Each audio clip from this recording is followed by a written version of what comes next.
The lake of Mmirioma was still that evening, its surface like a polished mirror reflecting the fiery hues of the setting sun. The villagers walked in uneasy silence, casting their fishing nets and checking traps for what little they could salvage. For weeks now, the lake, once teeming with life, had grown eerily quiet, its waters reluctant to yield their bounty. Fish that once filled their nets now swam elsewhere, leaving behind a strange emptiness that whispered of something far worse. In the heart of the village, Ezin carried a clay pot filled with water to her mother's hut. Her strides were purposeful, but her thoughts swirled with unease. For days, whispers had spread like wildfire. The elders were consulting the sacred text, and the Dibia, their spiritual guide, had been seen visiting the lake alone at night.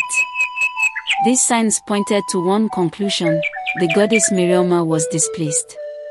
Ezin entered the hut, setting the pot beside her mother, who was grinding cassava. Nkechi glanced up briefly, her face lined with worry that she tried to conceal. "Ezin, you've heard the rumors, haven't you?" she asked, her voice low. Ezin hesitated. She had heard them, all right. That the goddess demanded a sacrifice. That someone from the village, someone pure, would have to be given to the lake to restore balance. "It's just talk," she replied, though her voice wavered. Before Nkechi could respond, the village bell tolled, its sound sharp and urgent. Mother and daughter exchanged a glance, their hearts sinking in unison. Without a word, they rose and joined the others gathering in the square. Elder Nokocha, flanked by the other elders, stood on the raised platform in the center. His face was grave, his voice heavy with the weight of what he was about to say. "Brothers and sisters," he began, "our village is in crisis. The goddess Mmirioma has turned her face from us. Our nets return empty, our crops wither, and sickness stalks our children. This is no ordinary misfortune. It is a curse, a punishment for our neglect." The crowd murmured in agreement. The villagers had long depended on the lake for their survival, offering yearly tributes to the goddess. But in recent years, they had grown complacent, their offerings fewer and less sincere. Now, it seemed, they were paying the price. "The Dibia has consulted the sacred text," Nokoche continued. "The goddess demands a sacrifice, a pure soul, untainted by greed or malice. Only this can restore her favor and save our village." A heavy silence fell over the square, broken only by the distant cry of a bird.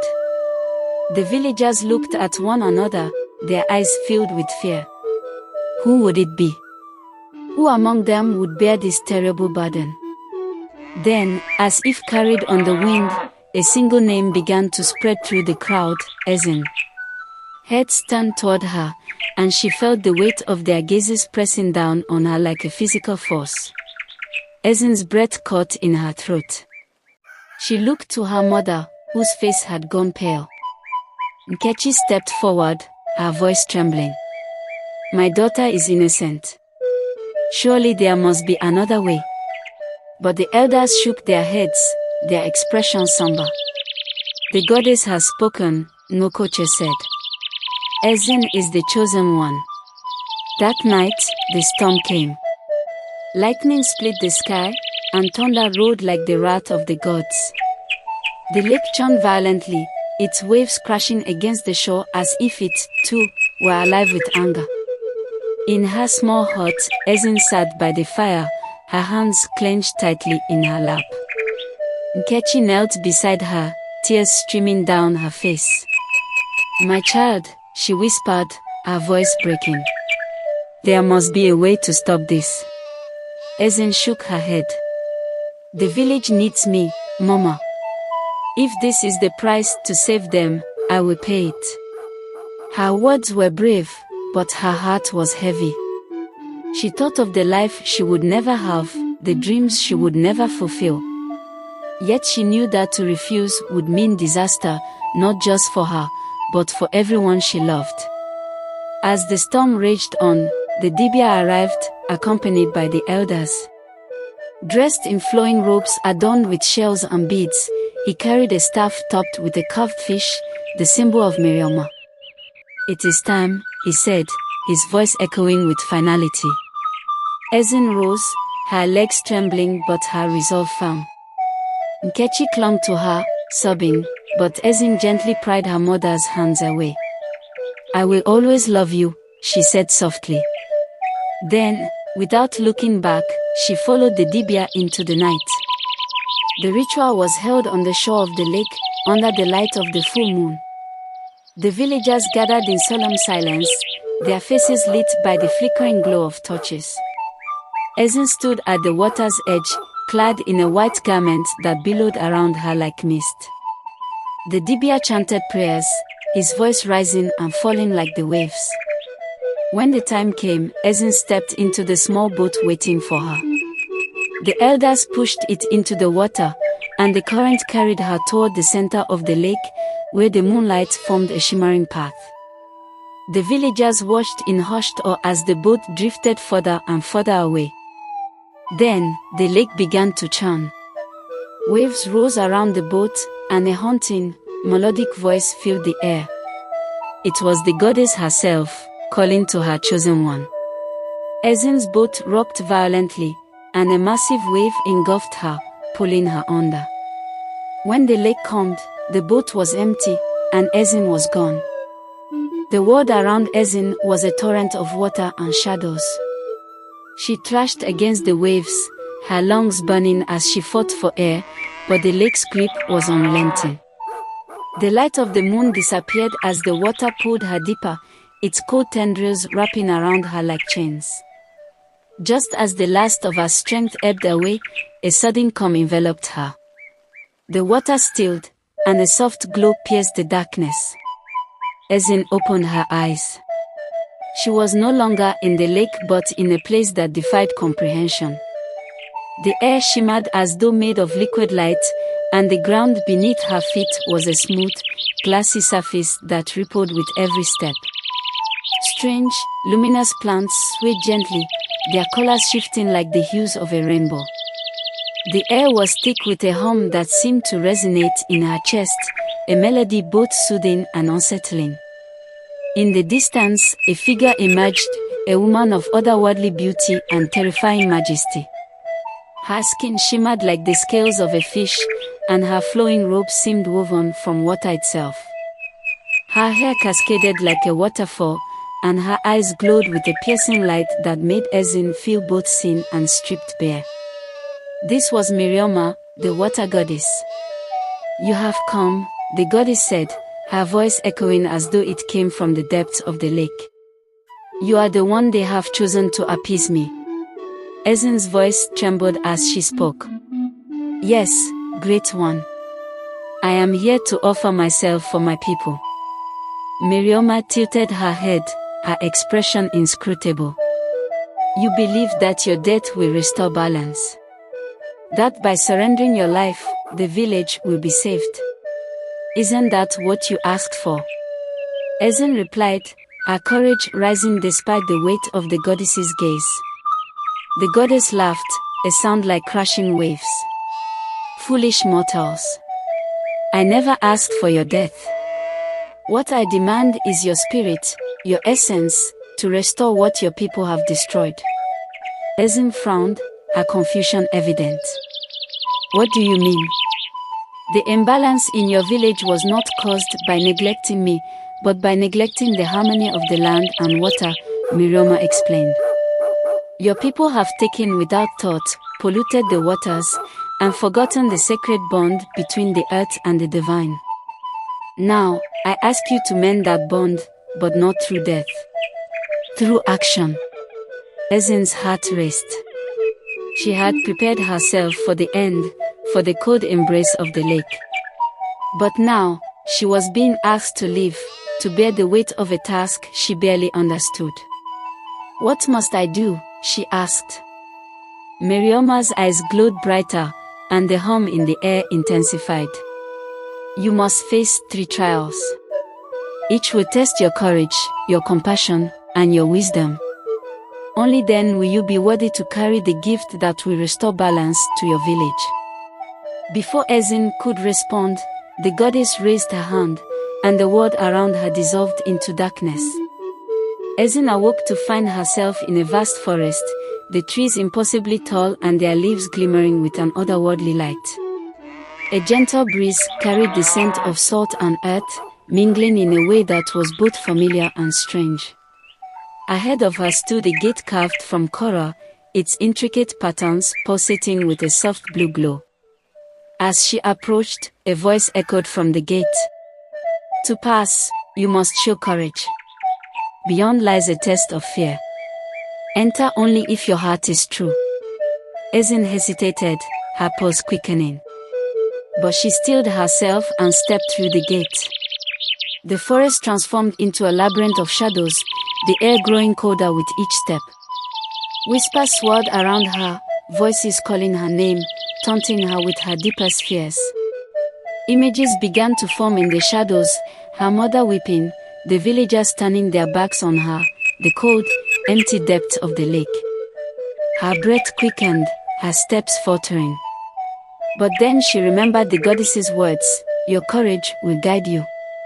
Ezin closed her eyes and pressed forward, the whispers growing louder and more menacing.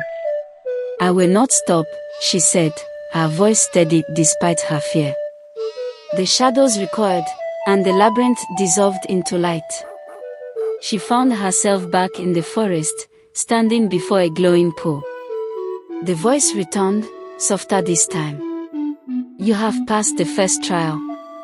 Courage is the path forward." The second trial tested her compassion.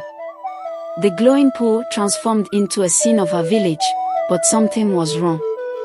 The villagers were arguing, their faces twisted with anger. Crops withered in the fields, and the lake had turned black. In the center of the chaos stood a figure, a child, crying out for help. Ezin stepped forward, her heart aching at the sight. "Why do you argue while the child suffers?" she demanded, but the villagers did not hear her. The child's cries grew louder, and Ezin rushed to their side. The child was frail, their body trembling as though they carried the weight of the world. "Please," the child whispered. "Help me." Ezin knelt and placed her hands on the child's shoulders. "I am here," she said. "I will help you." As her words fell, the scene transformed. The child became a radiant being, their form glowing with golden light. "Your compassion has healed what was broken," the being said. "The second trial is complete." The third trial tested her wisdom. Ezin was led to a river with 3 paths branching from it. Each path seemed identical, but the river whispered secrets she could barely discern. On one path, she saw prosperity but felt an undertone of greed. On another, she saw peace but sensed stagnation. The third path was shadowed and difficult, but the whisper spoke of renewal. Ezin closed her eyes, letting the whispers guide her. She chose the third path, walking with steady determination. The shadows gave way to light, and she stood once again before Mmirioma. "You have passed the trials," the goddess said, her voice filled with approval. "You are worthy to carry my gift." A glowing orb appeared in the goddess's hands. "This is the essence of balance," Mmirioma said. "Take it back to your people and teach them what you have learned. Only then will harmony be restored." Ezin took the orb, its warmth filling her with a sense of purpose. The goddess raised her hand, and the world dissolved into light. Ezin awoke on the shore of the lake, the glowing orb in her hands. The villagers surrounded her, their faces a mix of awe and confusion. But before she could speak, the orb began to pulse violently, and a chilling voice echoed from the lake, "You have returned, but your task is far from over." Ezin clutched the glowing orb as the chilling voice echoed from the lake. The villagers around her froze, their murmurs dying in their throats. The orb's pulsing light cast long, flickering shadows on their faces, each one etched with fear and confusion. "Who speaks?" Ezin demanded, her voice steady despite the tension tightening in her chest. The water churned violently, and from its depths emerged a figure cloaked in darkness. Its form shifted and writhed, impossible to define, but its eyes, pale and lifeless, seemed to pierce through the crowd. The figure's voice was both a whisper and a roar. "You have returned with the goddess's gift, but the balance is not yet restored. I am Inorder, the shadow that has thrived on your village's greed and neglect. I will not release my grip so easily." The villagers fell to their knees, some clutching the earth as though it could anchor them against the rising tide of despair. Elder Nokocha stepped forward, his voice trembling. "Ezin, what is this? Why does this creature rise with you?" Ezin turned to him, the orb pulsing steadily in her hands. "This is the darkness that the goddess warned of, the shadow born from our own actions. It has taken root in our neglect and must be confronted, or all will be lost." Ikenga's laughter rumbled like thunder. "You think you can face me, girl? You, who were chosen not for your strength but for your sacrifice. You carry the light of balance, but it is no match for the darkness that feeds on your people's fear and doubt." Ezin stood taller, the orb's warmth spreading through her. "I will not let you destroy my village," she said. "If you are the shadow of our past, then it is time to bring you into the light." The villagers retreated to the edges of the lake as Ezin stepped forward. The orb in her hands began to glow brighter, its light pushing back against the shadows. But Inorder did not falter. Its form shifted and expanded, the darkness swirling into tendrils that lashed out toward her.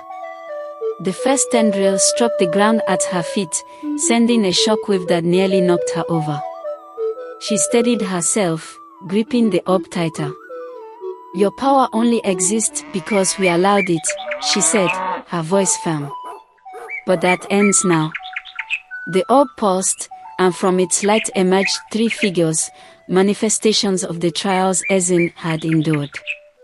The first was a lion, its golden mane blazing like fire, symbolizing her courage. The second was a dove, its feathers radiant with soft light, representing her compassion. The third was a serpent, sleek and shimmering, embodying her wisdom. The lion roared, the dove cooed, and the serpent hissed, their combined energy forming a barrier of light around Ezin. Inorder recoiled, its tendrils snapping back like a wounded beast. But it quickly rallied, its form solidifying into something more menacing, a towering figure with arms that stretched toward the heavens. "You cannot fight what lives within you all," Inorder growled. "You cannot destroy the darkness without destroying yourselves." Ezin hesitated, the truth in Ikenga's words weighing on her. The shadow wasn't just an external force, it was a reflection of the greed, fear, and neglect that had festered within the village. To defeat it, they would have to confront their own failings. She turned to the villagers, her voice rising above the chaos. "This is not my battle alone. Inorder is a part of all of us, born from our choices and our silence. If we are to defeat it, we must face it together. Stand with me." The villagers looked at one another, their fear warring with their guilt. Elder Nokocha stepped forward first, his shoulders heavy with the weight of his role in the village's decline. "You are right, Ezin," he said. "This darkness grew because we let it. But no longer." One by one, the villagers joined him, forming a circle around Ezin. They raised their voices in a chant, calling on the ancestors and the goddess for strength. The orb in Ezin's hands glowed brighter, feeding on their unity and resolve. Inorder howled, its form flickering and distorting. "You think this changes anything? You think your newfound unity can erase the past?" Ezin stepped forward, her voice filled with unwavering conviction. The past may shape us, but it does not define us. We choose what we become. The orb's light surged, engulfing the lake and the shadowy figure within it. Ignore let out a final, splitting roar before dissolving into the light.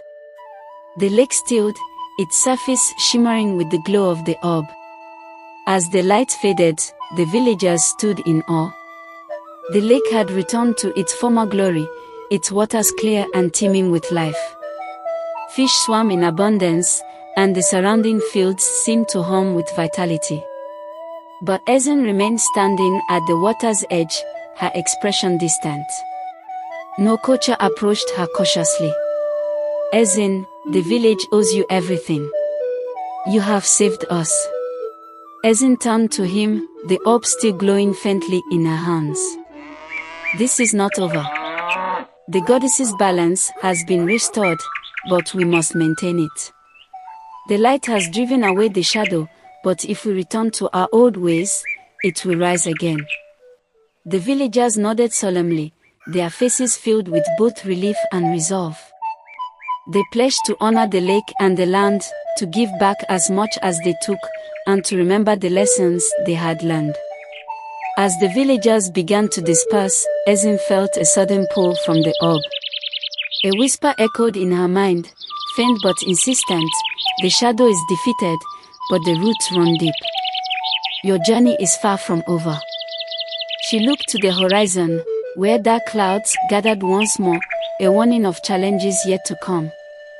The dark clouds that gathered on the horizon did not wait long to make their presence felt. That night, the village of Mmirioma fell under an unnatural silence. The wind ceased, the animals hid, and the stars above disappeared behind a thick veil of clouds. Ezen sat by the lake's edge, the glowing orb still faintly pulsating in her hands. It had warned her, its whispered message haunting her thoughts, asterisk, the shadow is defeated, but the roots run deep. Asterisk. As the villagers retreated to their homes, exhausted and hopeful, Ezen remained alert. The lake had returned to its former glory, but something beneath its surface still felt unsettled. The orb's glow intensified briefly, casting an eerie light across the water. She leaned closer, her reflection trembling as though the lake itself resisted the calm. A ripple disturbed the surface, followed by another. Then, without warning, a hand, dark and skeletal, broke through the water, clawing at the air.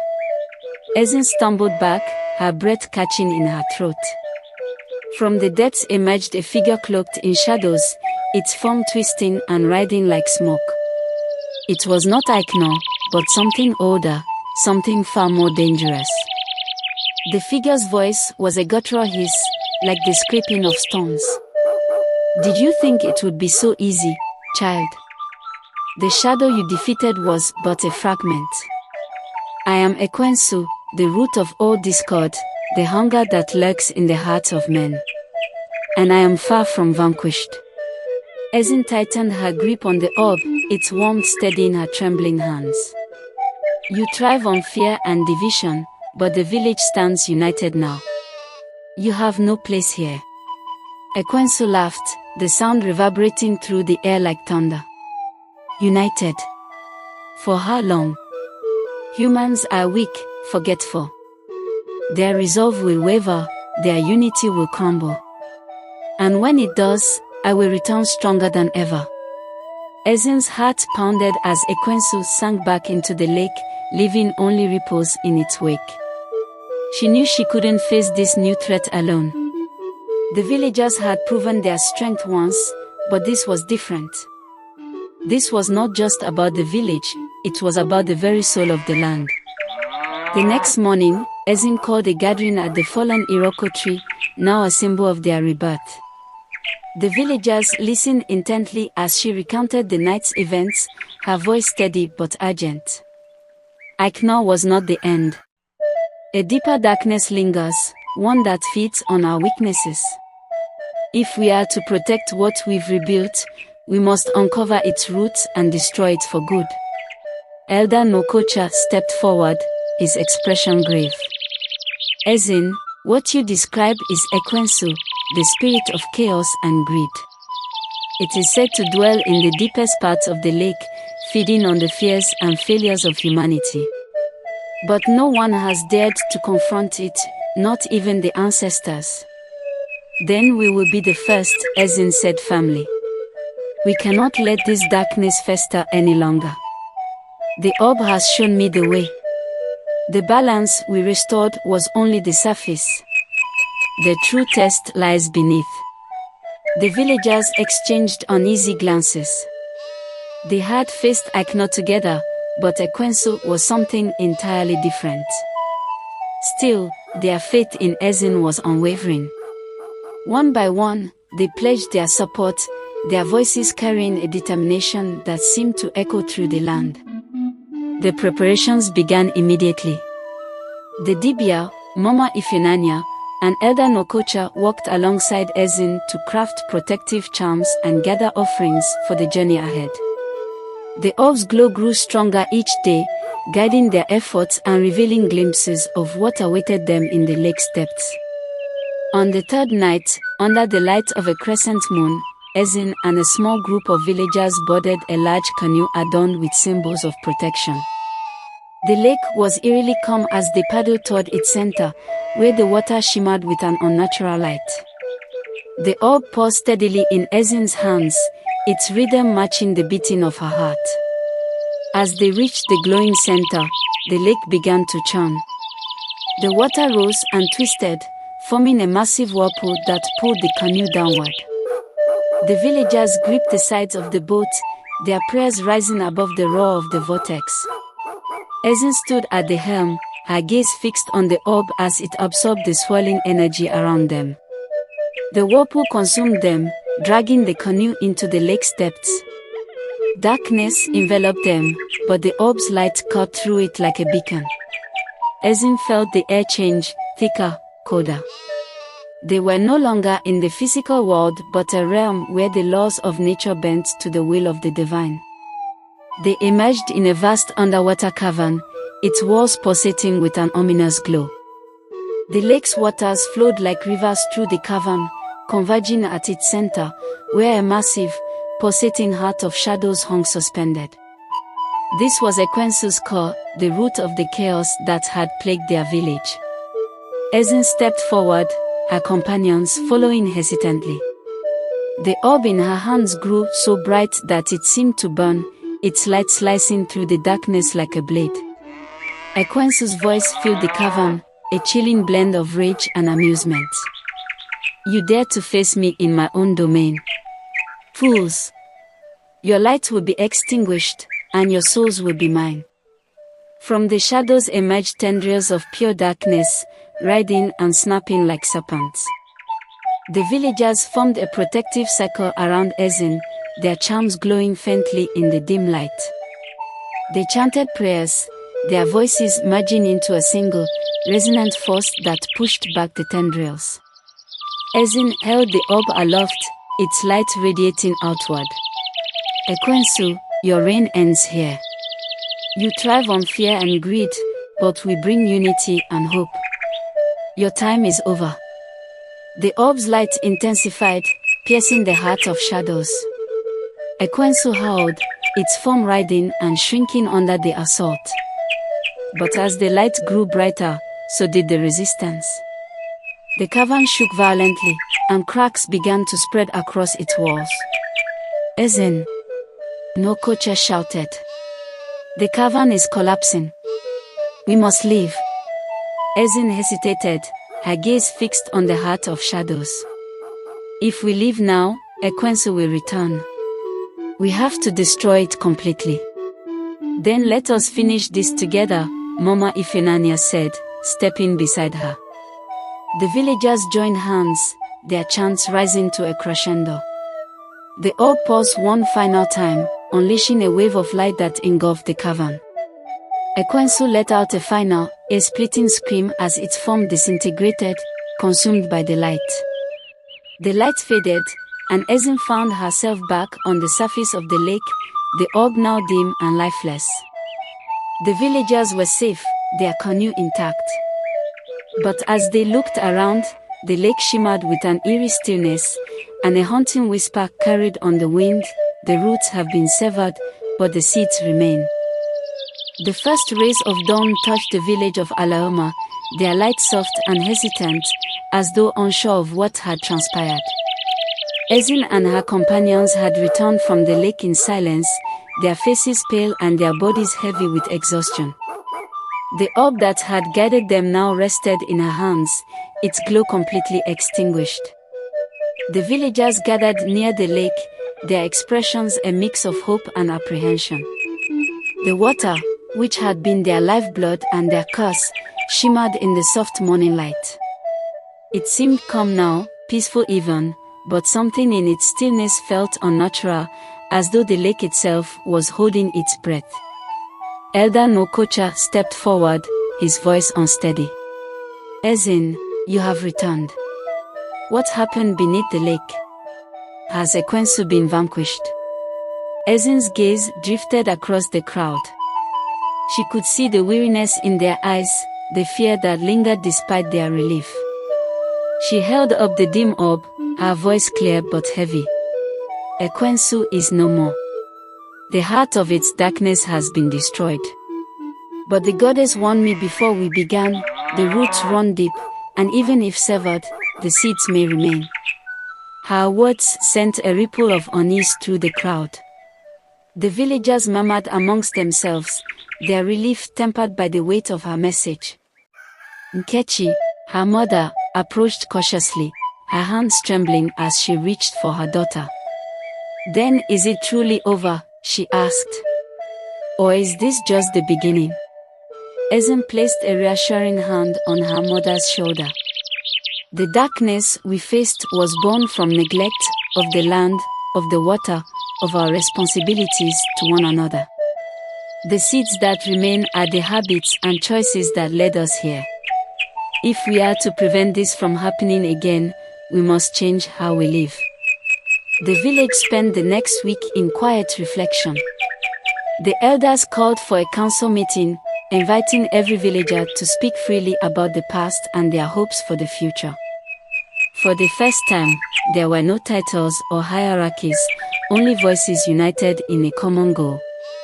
Ezin sat at the center of the gathering, the orb placed before her on a wooden stool. Its lifeless form served as a reminder of the journey they had undertaken and the cost of their actions. Elder Nokocha, who had once been the pillar of tradition, now spoke with humility. We have depended on the lake for generations, taking from it without thought of giving back, he said. We must rebuild that balance, not just with offerings, but with care and stewardship. Let this be our new covenant with the goddess. The villagers nodded in agreement, their expressions resolute. Mama Ifenanya, ever the voice of wisdom, added, balance is not a destination, it is a practice. It is in the way we fish, the way we farm, the way we treat one another. Let this be the lesson we pass to our children. As the weeks turned into months, the village began to heal. The fields, once barren, now flourished under careful cultivation. The fishermen worked together to monitor the lake's health, ensuring that their methods did not disturb its delicate ecosystem. Rituals of gratitude to Mmirioma became regular events, not just grand ceremonies but simple acts of acknowledgement woven into daily life. Ezin became a guiding force in this transformation.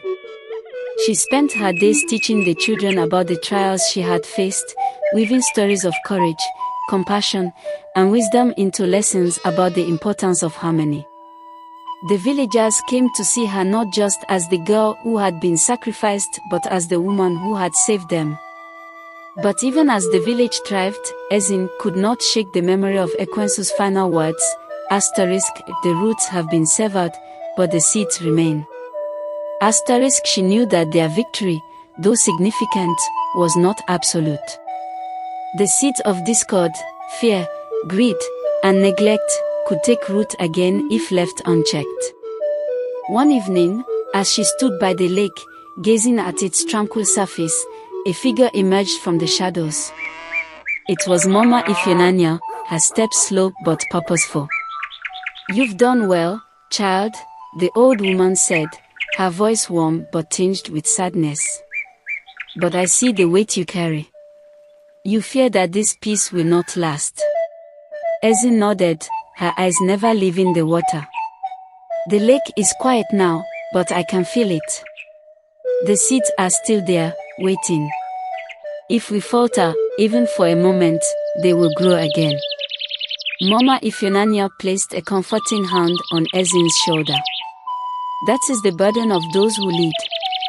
Balance is not a single act, it is a lifetime of vigilance. But you are not alone.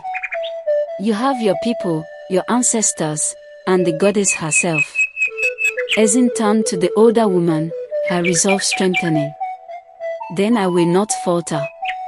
I will do whatever it takes to protect this village." As the village slept at night, a faint glow appeared on the lake's surface. Ezin, watching from her window, felt the pull of its light. She stepped outside, following the glow to the water's edge. The orb, which had lain dormant for so long, floated gently on the waves, its light soft but steady. A voice whispered through the air, familiar and soothing. "You have restored balance, but your journey is far from over. The seeds of darkness will always seek to grow, but so too will the light. Guard it well, and it will never falter." Ezin knelt by the water, her heart filled with both awe and determination. She reached out, and the orb floated into her hands. Its warmth spread through her, a reminder of the trials she had faced and the strength she had gained.